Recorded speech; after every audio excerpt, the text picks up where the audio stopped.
Sedih nggak? Itu makanya supaya kamu lebih menyayangi lagi, akan nikahilah, begitu maksudnya. Iya kan? Fankihu matabalakum minan nisa. Perempuan-perempuan itu maksudnya perempuan yang mana? Yang punya anak yatim. Nantinya gimana akibatnya? Kalau ibunya dikawin, maka si anak yatim itu sekarang punya bapak. Paham nggak? Makanya wa in khiftum alla ta'dilu, kalau kan khawatir tidak bisa berbuat adil. Yang jadi masalah bukan adil antar istri, adil antar anak. Oh, jadi menyimpang begitu ya. Tapi tidak hampir seluruh tafsir begitu maknanya, ke arah kebebasan untuk berpoligami sesuai dengan nafsunya. Di sini adilnya walan tastatio an ta'dilu nisa, tidak mungkin, ini tidak mungkin akan bisa berbuat adil. Kalau iya di sini adil, di sini sama dengan adil di sini, ya berarti di sini nggak boleh dong. Berarti menunjukkan tidak boleh kan? Berarti sama saja mengizinkan sesuatu dengan persyaratan yang tidak mungkin terjadi. Akibatnya sama sekali tidak boleh berpoligami.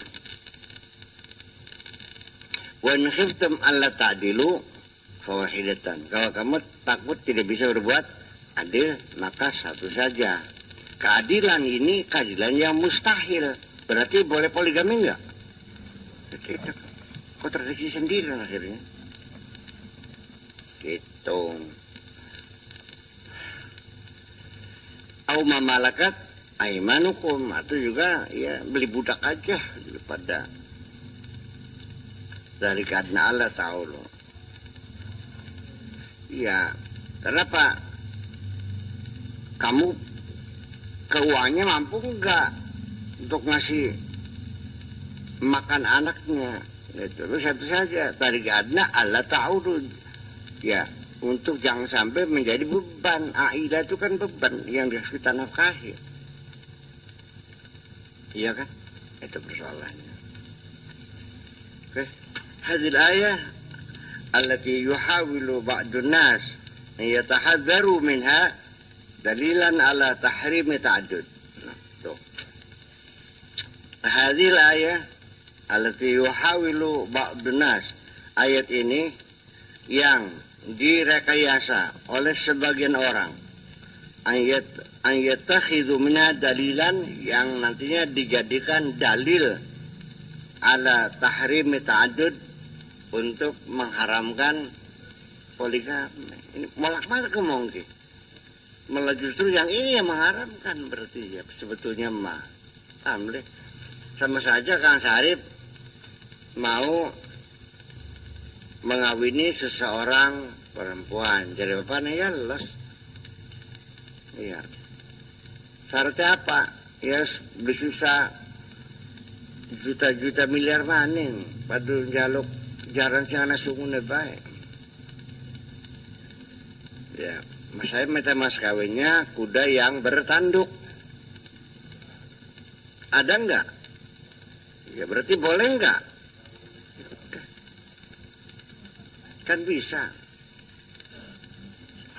Memberikan persyaratan harus adil.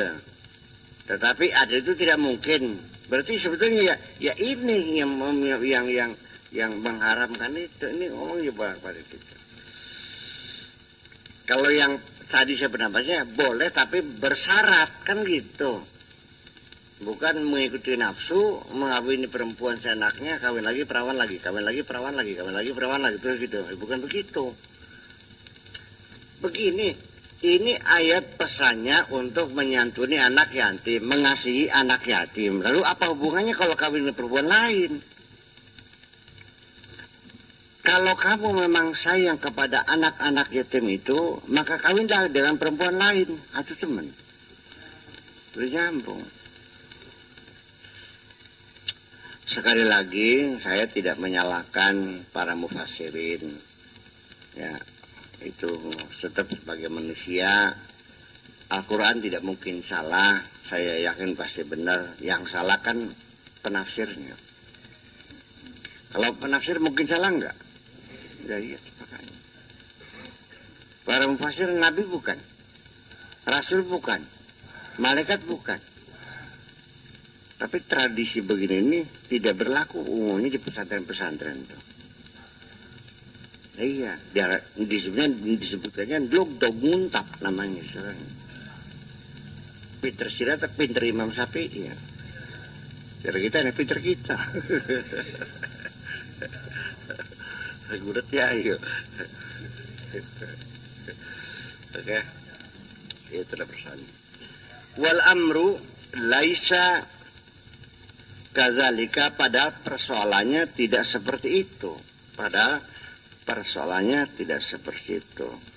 Wa syariatullah laisat hazilatan. Syariat Allah itu tidak main-main, tidak sembrono. Hatta tusyari al-amra fi ayatin wa tuharimuhu fi ayatin. Enggak main-main. Mana mungkin Allah mensyariatkan, memerintahkan di satu ayat, melarang di ayat yang lain. Ya iya benar itu sih ya. Jadi kembali persoalannya, ketika ba'mul itu tidak disebutkan, maka menjadi bebas maknanya. Doroba Zaidun Hasanan, sudah jelas Zaid memukul Hasan, sudah jelas yang dipukul siapa. Kalau doroba Zaidun, siapa yang dipukul? Ya empuh. Wa in khiftum alla ta'dilu, adil apanya? Ya empuh. Enggak ada sih. Nah disitulah kita menelusuri makna. Oleh karena di sini ayat ini mengatakan walan tas ta'dilu bainan nisa, maka ini menafsirkan Allah ta'dilu bukan adil bainan nisa, tapi adil bainan abna nisa, bainal yatama. Iya beli. Ayo berarti ayo gitu makan. Pakai logika. Iya, jadi saya bisa membaca dari sudah berapa alasan saya tuh? Ada 5-6 alasan dari itu. Iya. Ya nggak mungkin. Masa wanita itu malah ta'dilu fawahidatan. Syaratnya harus adil. Kalau nggak bisa adil satu saja. Tapi yang lain mengatakan tidak mungkin bisa adil. Berarti memperbolehkan satu ayat, melarang di satu ayat. Maunya mau main-main. Ya itulah makanya. Supaya jangan dipahami main-main, makanya Allah ta'dilu di sini baina aulad. Walan ta'dilu sini bainan nisa. Begitu tidak disebutkan bainan nisa, berarti bainal aulad, karena itu lagi hubungannya menyantuni anak yatim. Itu. Bihadhihi surati allati tu'ti bil yamin. Ya, dan dengan surat yang memberikan bil yamin wa taslubu bishimal. Gambaran seperti itu artinya tangan kanan memberi, tangan kiri segmennya dicukupannya, berarti kan main-main begitu tuh. Fal adlul matlub fil ayatil ula, maka yang dituntut, keadilan yang dituntut pada ayat yang pertama tadi, al-tatilu waladzi yata'ayyanu adamu ta'addudi, yang menentukan tidak boleh, tidak adanya plural, apa namanya, poligami, idza khifa an la yatahaqqaq, ya, ketika ada kekhawatiran ada sesuatu yang tidak bisa dibuktikan, tidak bisa direalisasikan. Wal adl fil muamalat wa nafaqah wal muasyarah wal mubasyarah, adil dalam muamalah, nafkah, muasyarah dan mubasyarah. Perlakuan dalam nafkah, gitu. Wasair auda al-zahirah, dan kondisi luaran yang lainnya. Bihaitsu la yanqusu ihda zaujat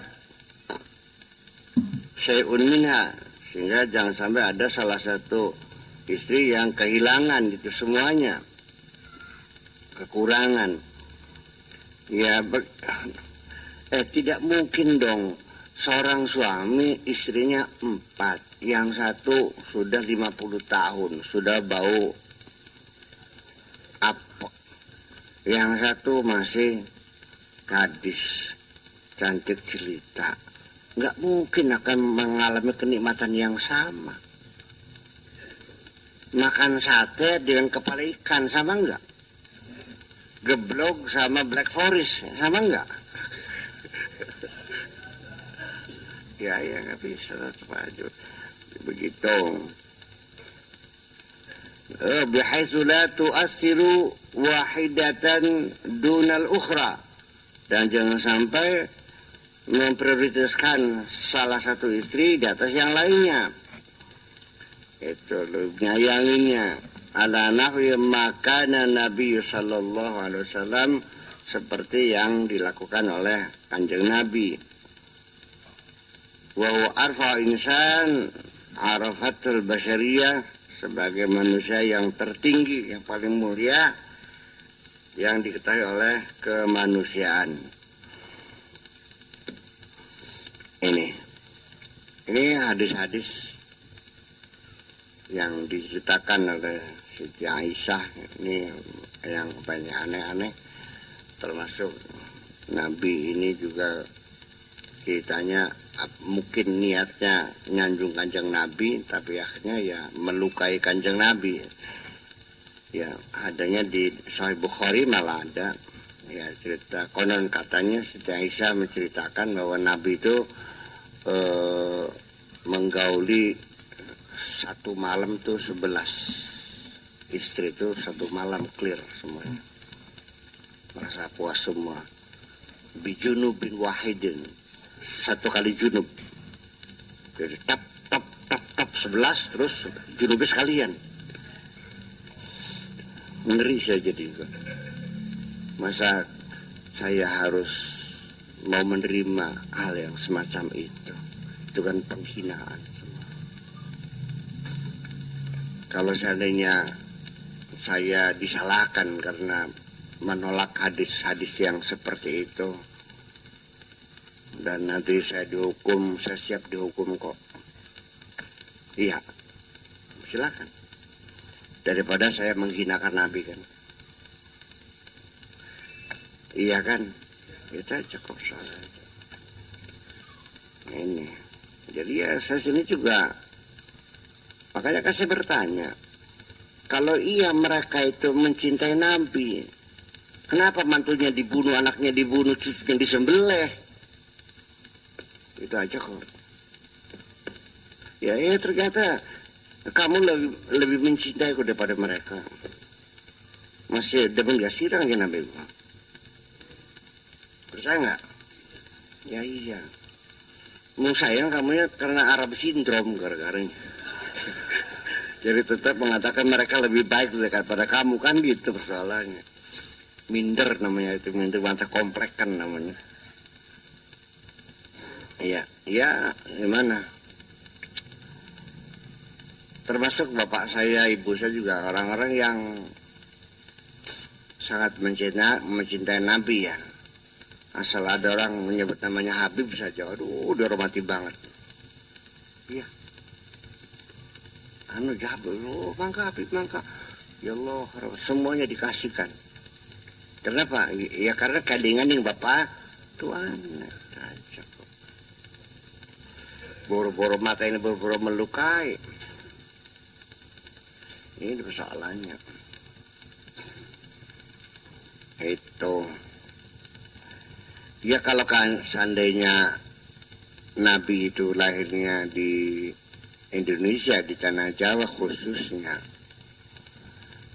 bapaknya mati, ya belum mungkin sahabat-sahabatnya itu akan,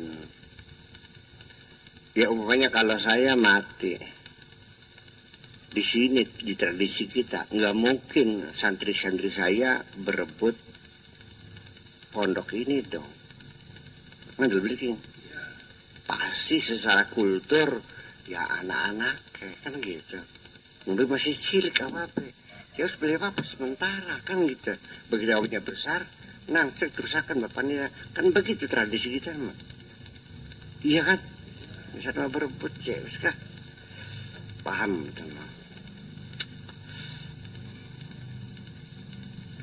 Iya itu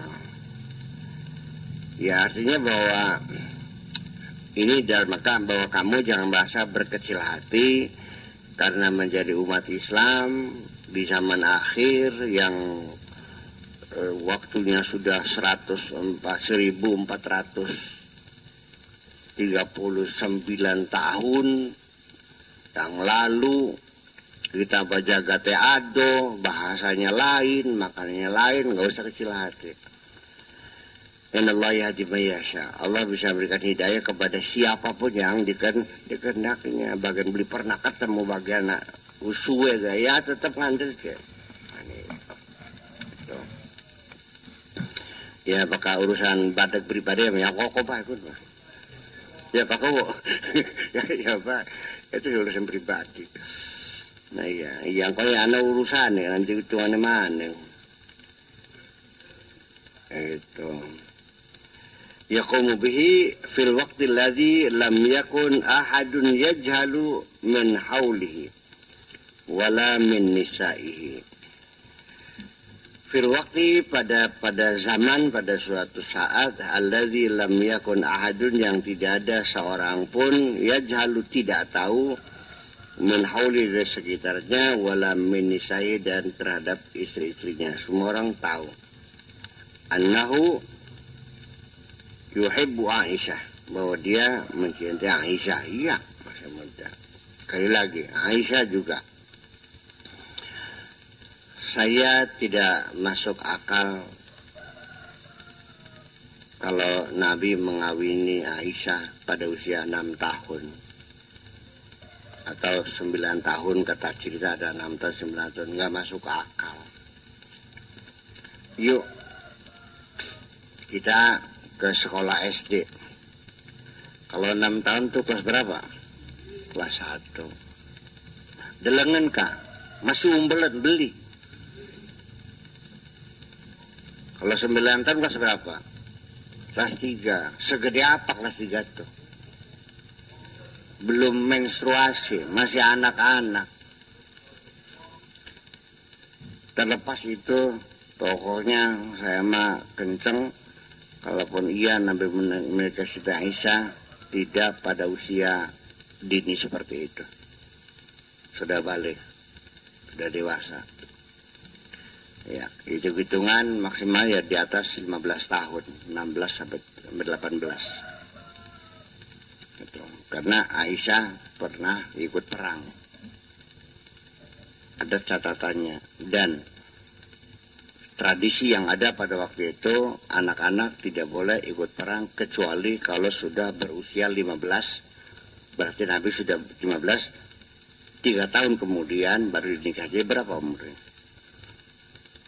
Orang yang menceritakan Nabi mengawini usia 6 tahun itu orang Irbil. Orangnya udah umurnya 91 tahun, udah pikun. Cerita itu tuh umur 91 tahun. Ya sampai sekarang ya. Dah ngeliatin wong linglung.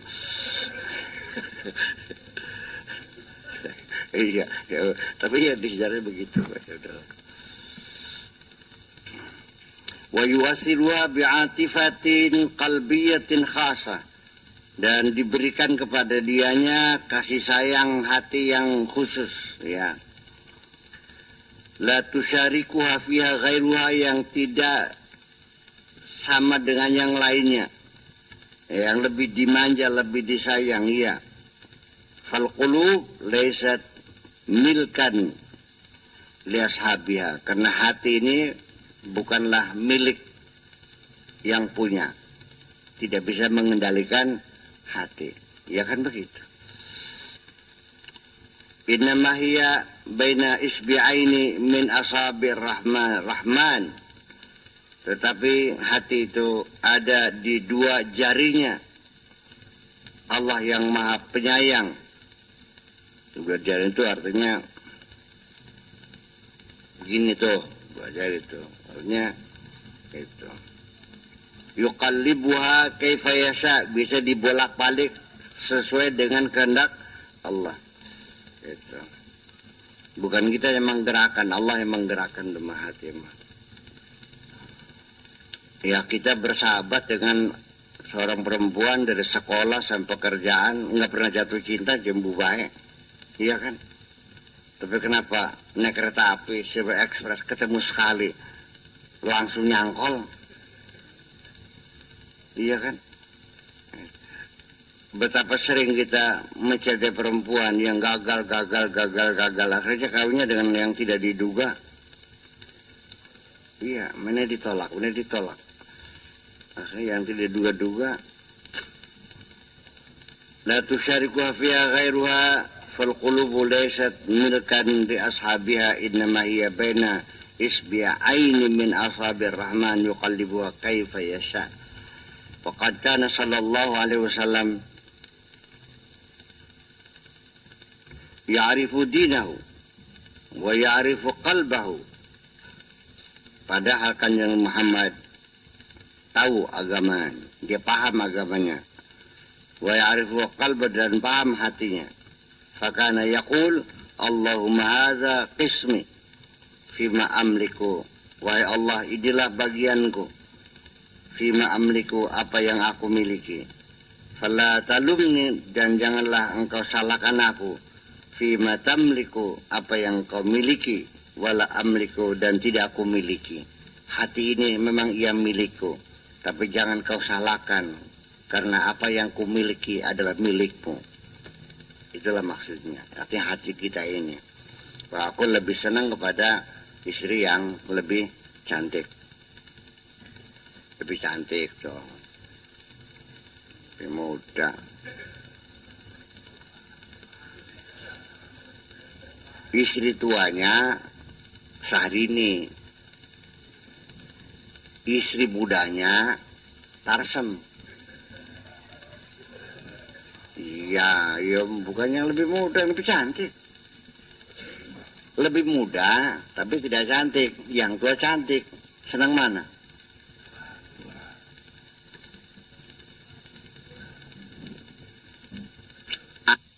Anaknya belesak, emboke rangda tapi ayu, anaknya temboke.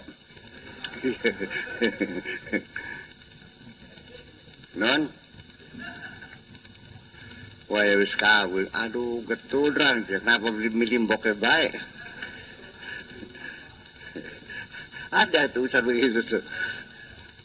Wa naudu fanukariru qabla an natajawaza hadhihi nuqtah. Mari kita kembali lagi, ya, dan kita ulangi lagi sebelum kita melangkah jauh, ya, meninggalkan persoalan ini, poin ini.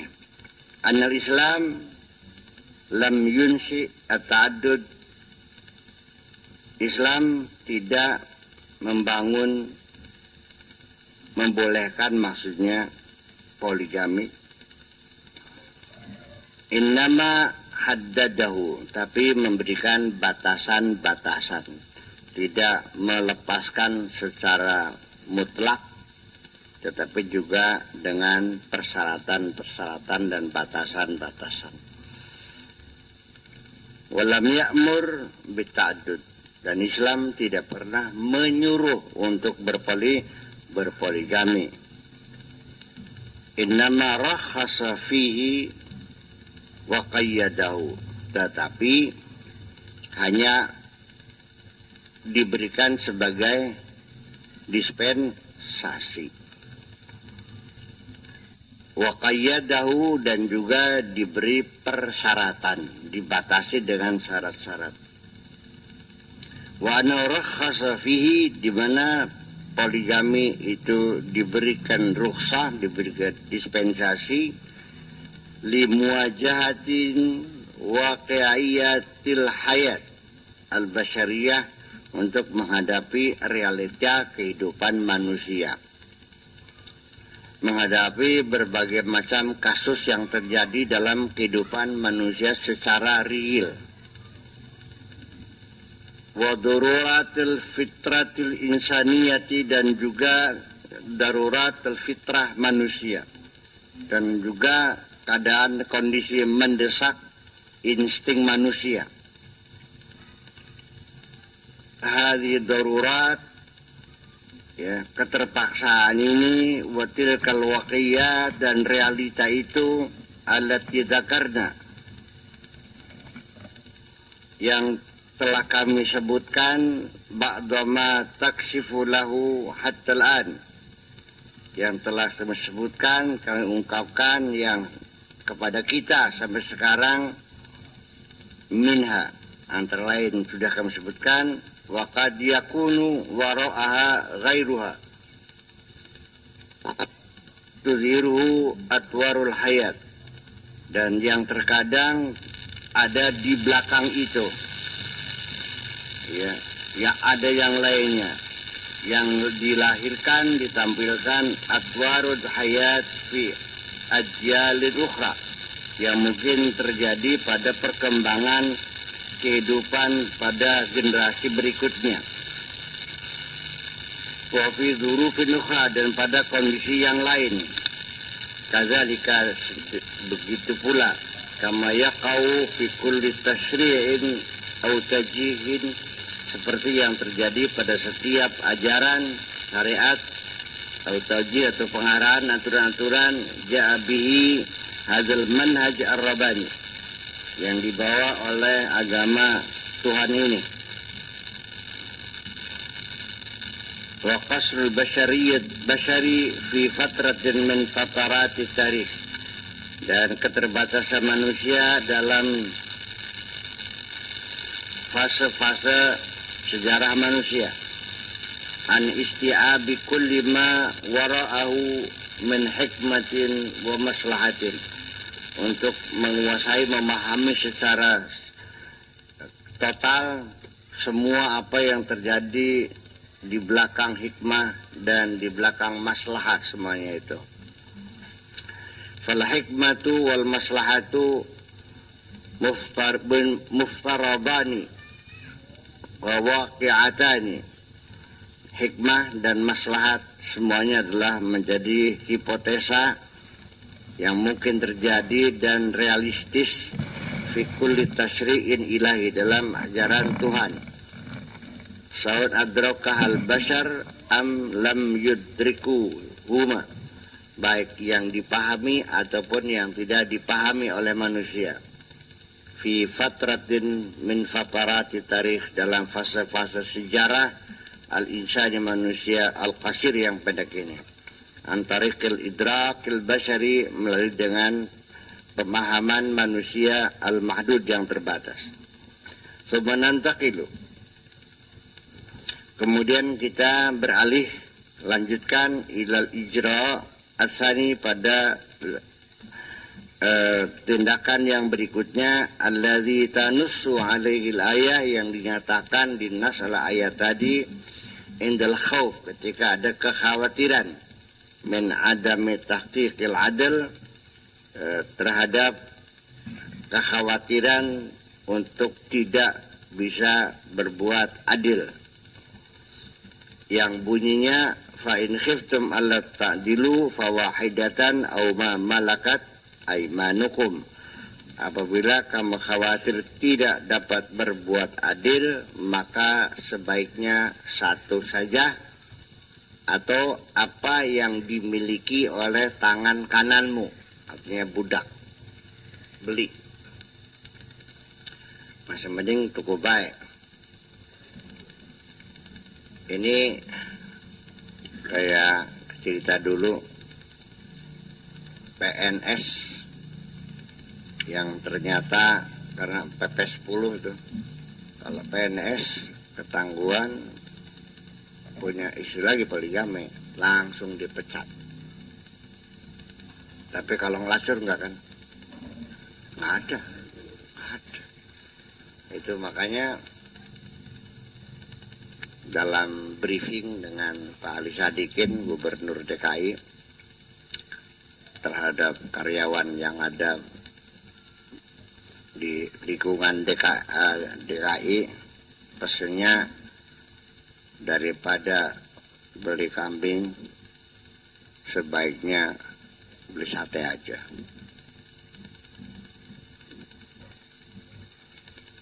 Itu kan kita terjebak kan makanya. Iya. Dan sekarang PP 10 itu sudah tidak efektif lagi, sudah non efektif ya. Kecuali kalau perceraian ya harus ada izin atasan ya. Iya kan? Iya, masih ada itu. Nah sekarang saya juga mau bertanya, apa atasan yang sifatnya hanya hubungan kerja di kantor bisa menentukan perceraian bawahannya? Apakah dewa atasan tuh? Nggak masuk akal sama. Iya dong. Dalam Islam sudah diberi ruang privasi untuk rumah tangga, kok ngapain atasan ikut-ikutan? Iya, nggak setuju saya. Izin atasan. Sepertinya atasan di sekantor, di rumah nggak ada urusan dengan atasan dong. Betul nggak? Atasan kamu kan di kantor kamu. Kalau di rumah dong, itu bukan urusan atasan tuh mah. Ngang-ngang besar, itu kan udah menekan, tidak masuk di akal. Kalau kamu datang terlambat, pekerjaan tidak selesai, kan gitu. Bepergian tanpa izin sehingga meninggalkan pekerjaan itu adalah bagian atasan, kewenangannya menegur kamu. Ya kalau dengan istri mah nggak ada urusan memangnya. Masuk akal nggak sih ngomong nih? Ya tapi itu yang terjadi kan. Irasional. Ya kalau atasan boleh sekedar pemberitahuan, Pak saya sudah cerai, ya sudah nggak ada urusan. Oh jangan, tidak boleh. Memangnya kamu siapa? Atasan tuh mungkin nggak mencintai istri bawahannya, mungkin nggak berselingkuh dengan bawahannya, dan ini terjadi di mana-mana kok. Dipaham-paham sudah mah. Iya, selingkuh ya kalau atasannya, kerpat pegat njaluk izin dengan atasannya, ya kebenaran. Lesan. Padahal dipegeblok gratis. Iya, jadi artinya ya membuat undang-undang hukum itu tidak mudah ya. Sangat krusial sekali. Gitu. Ai innahu idza khifa adamul adli, artinya apabila ada kekhawatiran tidak dapat berbuat adil, fit tazawuji bi aktsar min wahidatin, ketika menikah lebih dari satu istri, ta'ayyanal iqsar ala wahidatin, itu ditegaskan ya udah cukup satu saja. Ya walam yajuz tajawuzaha, dan tidak boleh untuk melangkahi lebih dari satu aja. Yang siji bajurung kepakanan ya loro maning sampeyan. Siji masih kelanting kan mana. Iya, dan saya melihat beberapa kasus sini sehari-hari. Orang usahanya lagi jatuh. Utangnya sudah banyak di bank. Bukannya menyelesaikan persoalan ini, malah ujung-ujungnya kawin lagi. Ngaco banget. Ya penting lah punya sugih mah. Ya itu namanya pernikahan obsesi. Ya, mengenakan pusing ya. Ya memang iya. Itu mah tidak perlu dengan ilmu tinggi itu mah. Orang ketika mengidolakan siapapun, pasti ia akan meniru apa yang dilakukan orang yang diidolakan. Gojalika mengidolakan Michael Jackson kan, rambutnya dikuil-kuil aja. Nah, yang baik. Anak-anak muda mengidolakan Elvis Presley, celananya dibikin cut bray. Lah, iya kan? Ya bagaimanapun itu di luar, nggak usah dibahas bagaimana orang seni semua, pakaiannya segala macamnya. Karena ada film itu apa? Film Ben Hur dulu tuh, wah hebat nih. Akhirnya namanya biru Ben Hur nih, waduh namanya. Warna Isabel, namanya warna biru Isabel tuh. Isabel tuh, Bel tuh jubah, Isa tuh Nabi Isa, jadi jubahnya Nabi Isa tuh berwarna biru. Itu, tapi bukan karena cinta Nabi Isa ya, karena ada film Ben Hur itu. Bertentangan di mana? Bertentangan maksudnya? Enggak jelas. Bertentangan, apa yang bertentangan? Non? So, diterangkan maksudnya sih, enggak apa. Meniru Kanjeng Nabi? Iya. Maksudnya Rogibaan sunnati gitu, falaysa minni. Itu orang itu kawin itu sunnahku. Ya kalau kawin kan bukan sunnah Nabi, sunnah manusia. Bukan insting juga manusia. Itu insting bawaan dari sononya. Semua binatang itu pasti ada insting kawin dong. Binatang ya kucing, tikus, ular, gak kawin, masa dikawin. Nah, yang jadi korban pertama Kiduki. Karena nggak kawin-kawin sih. Fa anta lasta min ummati Muhammad.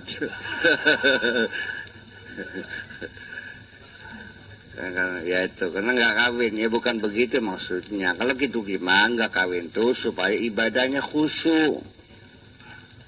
Kon boleh. Supaya dia lebih khusyuk ibadahnya. Udah, kalau punya istri kan banyak gangguan. Jaluk jajan. Banyak para ulama salihin yang nggak punya istri kok. Jadi maksudnya apa? Roghibaan itu artinya benci, tidak suka. Roghibun anta ya Ibrahim an alihatina. Roghibaan itu artinya benci. Kalau roghiba fi artinya senang. Itu kan conjunction yang berbeda. Roghibaan ya bahasanya juga sama. I'm looking for you, I'm looking at you, I'm looking kan in you, I'm looking for you, kan beda-beda artinya. Conjunctionnya itu benci. Jadi gimana maksudnya benci kawin tuh? Bukan benci tidak mau kawin, tapi seneng pacarannya saja. Kalau diajak kawin nggak mau. Demenan bae. Petugas mana demenan mantu sampai pada meteng kabeh. Iya, penting telektek. Nah, habis manis sepah dibuang. Nah, yang seperti itu, yang ingin pergaulan bebas, ingin mencicipi kelezatan syahwat, kelezatan seksual, tapi tidak mau kawin, itu yang dikipat. Ya, kata bahasa Jawanya dikipat, tidak diakui sebagai umat Muhammad, bukan golonganku. Itu begitu maksudnya. Au kama qala Rasulullah la'anallahu zawaqina wa zawaqat. Allah melaknat siapa saja juru cicip laki-laki atau juru cicip perempuan. tuh pada nyicipan apa terus tinggal permanen gitu tuh, udah kena tinggal lagi gitu. Ya saya juga sama, kalau orang begitu mah duduk batu kita sih mah, iya kan itu. Ya kemudian juga kita meniru Kanjeng Nabi, tapi kita sama-sama nggak pernah ketemunya, iya kan? Dasarnya katanya kan anak-anak kan katanya, dan itu pun seringkali berbeda dari katanya ini, katanya itu. Dan ternyata setelah diseleksi kembali, ternyata di Sahih Bukhari, Sahih Muslim juga banyak hadis-hadis palsu, hadis yang dhaif. Mending dhaif mah palsu dinyatakan. Yang dhaif banyak, tidak sekalipun Sahih Bukhari tidak sahih semuanya. Jadinya ada asar, ada akhbar, ada riwayat, hikayat masuk semua kan gitu. Ya seperti itu. Tetapi saking kokohnya ingin menggunakan hadis, alasannya sekalipun hadis dhaif bisa dipakai kalau untuk fadailul amal. Ya kata saya, kalau fadailul amal nggak usah pakai hadis dhaif lagi dong, pakai common sense saja sih, pakai rasional saja sih. Kenapa harus pakai hadis dhaif? Lebih kuat juga pakai rasional dong. Iya beli, daripada pakai hadis dhaif. Hadis dhaif itu kan tidak bisa bertanggung jawab, bukan dhaif ya. Ya udah pakai rasional aja, pakai perasaan kamu sendiri, lebih bisa dipertanggungjawabkan dong. Alasan mana?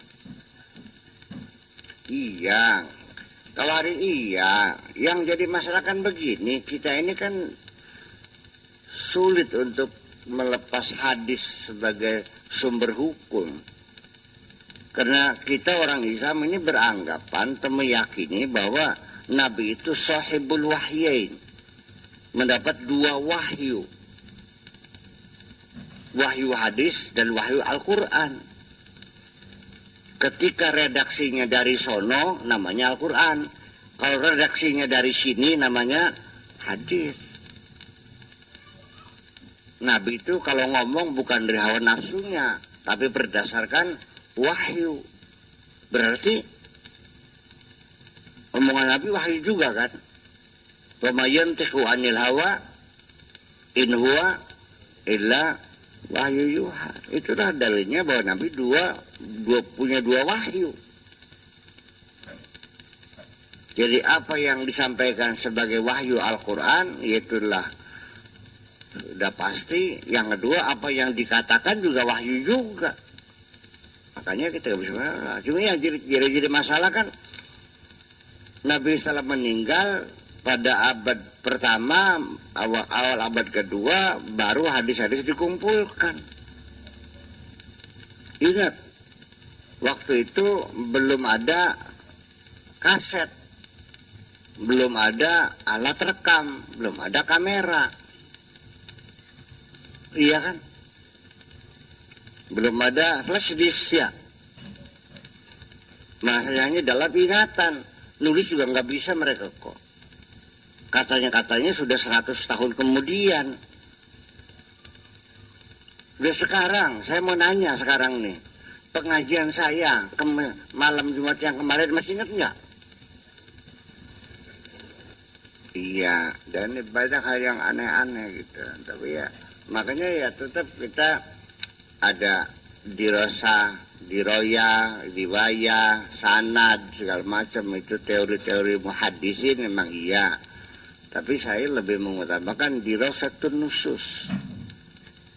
Untuk menguji keautentikan hadis itu ya dirosatun nusus.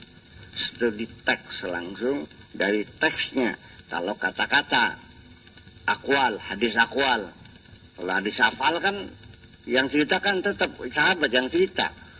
Saya melihat Nabi melakukan begini-begini. Saya melihat Nabi melihat begini. Nabi kan menceritakan. Tapi kalau Rasul kan namanya hadis aqwal, hadis qauli. Ya hadis qauli diuji di situ. Nah ini hubbul watan minal iman, tercoret langsung. Ini bukan hadis. Karena kalimat watan tuh nggak ada dalam bahasa Arab tuh pada zaman Nabi tuh. Adanya balad. Iya. Iya. Adanya syi'ab, adanya hay, ahya. Ada watan tuh. Daulah, belum ada daulah tuh. Itu. Hubbul watan minal iman, itu mah hadis Yunani itu tuh. Ya hadis Yunani, hadisnya Aristoteles. Saking masyhurnya dikiranya hadis Nabi. Sampai sekarang hubbul watan minal iman.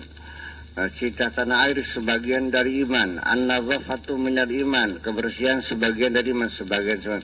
Lalu sebagian laginya apa? Hubbul watan minal iman tuh bahasa Arab maknanya cinta tanah air itu adalah manifestasi dari keimanan seseorang, bukan bagian sebagian. Amin sebagian atau bersangka. Iya, sebagian namanya dibagi-bagi kita. Itu. Jadi artinya mamalakat emanukum ini maksudnya apa? Minal ima zawajan. Jadi dari budak, perempuan budak, ya. Autasarian, budak-budak dikawini atau juga digandek. Apa digandek? Digendak. Dibeli, udah ditidurin aja. Nggak apa-apa, nggak usah dikawin lagi. Bisa. Fanasu lam yuhaddid. Nas ini tidak menjelaskan dengan pasti. Malakat aimanukum itu dikawini atau beli. Dibeli, dikawini atau dibeli saja. Tanpa dikawin. Dua-duanya boleh. Walaqad sabaqa an waqafna fil juz'i tsani. Sudah kita jelaskan, ya kita bahas pada juz yang kedua min hadzi dilal dari kitab tafsir ini Dilal Quran waqfatan qasiratan, ya sedikit kita analisa amama mas'alat riq, menghadapi masalah perbudakan ijmalan secara global. Falalahu yahsun huna, barangkali sangat baik di sini an-nulima bimas'alatil istimta bil ima khasatan. Kita bahas lebih mendalam an-nulima, kita bahas mendalam bimas'alatil istimta, masalah bersenang-senang, menikmati, menyalurkan kebutuhan seksual bil ima khasatan dengan budak perempuan khususnya. Boleh enggak niduri budak perempuan? Ya boleh, milik dia kok. Inna zawaja min mamlukatin fihi raddun li'tibariha wa karamatihal insaniyah. Sesungguhnya mengawini mamluka, mengawini budak perempuan itu raddun li'tibariha wa karamatihal insaniyah. Ini dengan kita mengawini budak perempuan itu samalah artinya dengan mengembalikan pengakuan dan kehormatan dia sebagai manusia dikawini. Itu sangat mulia sekali mengawini budak. Iya dong. Fahuwa mu'ahalun min mu'ahalati tahriri laha walinasliha, dan itu adalah merupakan satu prosedur untuk membebaskan perempuan tadi, walinasliha, dan juga membebaskan keturunannya. min sayyidiha, dari majikannya, wa hatta walau lam ya'tiqha lahdzat zawaj, sekalipun tidak pernah dimerdekakan pada saat pernikahan, kawin aja, nggak ada proses pemerdekaannya, kawin aja. Fahiya mundzul yaum, maka dia sejak hari itu, sejak dikawin, allazi talidu fihi, dan dia lalu punya anak dari kawinan itu, maka si budak tadi sudah tidak lagi disebut budak, tapi ummu walad, emboke bocah. Emboke bocah bapane, nanti kan emboke bocah kah, nah baka emboke bocahnya berarti dia budak yang gitu, iya, yang punya anak dari air mani kita, maka arane emboke bocah. Jadi ya emboke bocah ke sebetulnya maknanya penghinaan juga. Ya kali rabine kita baik sih.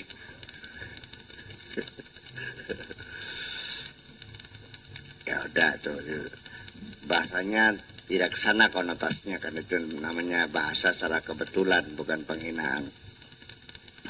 Bokeh bocah tuh sebetulnya di sini penghormatan juga lah, daripada dipanggil namanya bokeh bocah sebagai penghormatan. Namanya ummu walad. Wa yamtanu an sayyidiha bay'uha. Dan akhirnya dilarang si majikan untuk menjualnya. Kalau sudah punya anak, maka majikan tadi tidak boleh menjual, karena dia sudah jadi ummu walad, jadi ibunya anak dia. Anaknya dia itu ibunya adalah budak tadi. Paham begini? Jadi itu adalah sebagai prosesi pembebasan perbudakan dari dunia Islam dengan prosedur administrasi seperti itu, dikawini, yang tujuannya untuk memberikan kemerdekaan kepada para budak tadi. Wa tasbihu hurratan, dan nanti budak tadi menjadi merdeka ba'da wafatihi, setelah majikannya mati. Begitu mati ya dia sudah otomatis menjadi budak yang merdeka. Beli mati-mati pateni pesisan. Diracun kan gitu. Mungkin terjadi nggak? Amma waladuha, adapun anaknya, anak budak perempuan tadi fahuwa hurrun mundu maulidihi. Begitu lahir dia sudah statusnya sebagai manusia merdeka sejak lahir. Saya ingin bicara begini, bisa dikawini atau bisa digendak saja. Saya menduga pasti orang zaman dulu yang punya budak perempuan kayaknya sulit mengawininya itu. Paling-paling digendak saja. Iya dong. Paham begini? Siji, hubungan seksual dengan gendakan lebih nikmat dari istri sah. Karena apa? Bukan dengan perempuan selingkuhan dengan istri sendiri, enak mana? Apa sebabnya?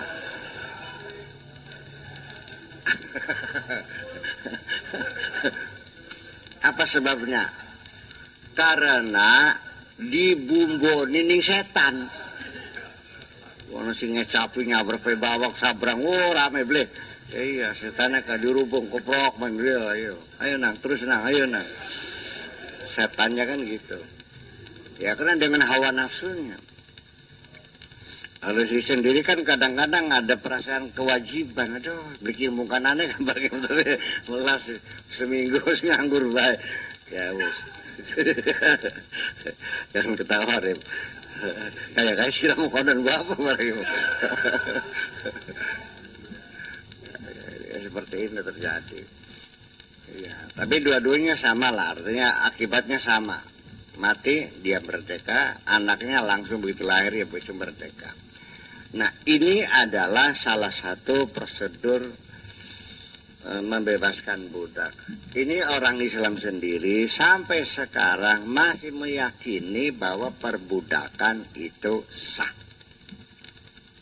Abraham Lincoln membebaskan perbudakan di dunia ini tidak sah. Karena Islam tidak melarang. Itu anggapan. ISIS sampai sekarang itu menyerbu suku Yazidiyah, di mana cantik-cantik orangnya dirampas dan dijual di pasar. Dipraktekkan lagi perbudakan di sana. Ini sangat tidak masuk akal, dan saya katakan secara manusiawi tidak mungkin Islam memperbolehkan perbudakan. Adapun Islam mengatur perbudakan bukan melegalisir, tetapi hanya melokalisir.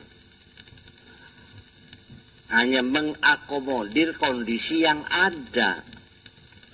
Daripada tidak ada aturan, dibuat aturan, sementara masih ada. Paham dikit nih? Artinya bahwa Kanjeng Nabi Muhammad dari sejak awal itu sudah punya niatan baik. Sudah ada visi dan misi. Sudah ada program yang dijalankan terus secara kontinu bertahap, bahwa manusia harus bebas merdeka. Matasta'badtumun nasa walaqad waladatum ummahatuhum ahrara. Sejak kapan engkau memperbudak manusia? Mereka dilahirkan dari ibunya dalam keadaan merdeka kok. Perbudakan hasil kalah perang, hasil penculikan, iya kan, hasil perampasan. Tetapi tradisi perbudakan kan berlaku di dunia waktu itu, di mana-mana terjadi perbudakan, manusia dijual, dibeli, kan gitu. Jadi ya diakui. Nah, sehingga di masyarakat Arab sendiri ya perbudakan ya tetap ada, diakui, diatur. Bahkan simbol-simbolnya yang namanya pakai jilbab, pakai barqa atau cadar, itu sebagai simbol-simbol. Kalau perempuan itu merdeka harus pakai cadar, kalau budak tidak boleh. Rabbana auzi'na an nashkura ni'mataka allati an'amta 'alaina wa 'ala walidayna wa an na'mala salihan tardah wa adkhilna bi rahmatika fi 'ibadika as-salihin. Rabbana atina fid dunya hasanah wa fil akhirati hasanah wa qina 'adzabannar. Wa sallallahu ala sayyidina Muhammadin wa ala alihi wa sahbihi ajma'in. Subhana rabbika rabbil izzati amma yasifun wa salamun 'alal mursalin walhamdulillahi rabbil alamin.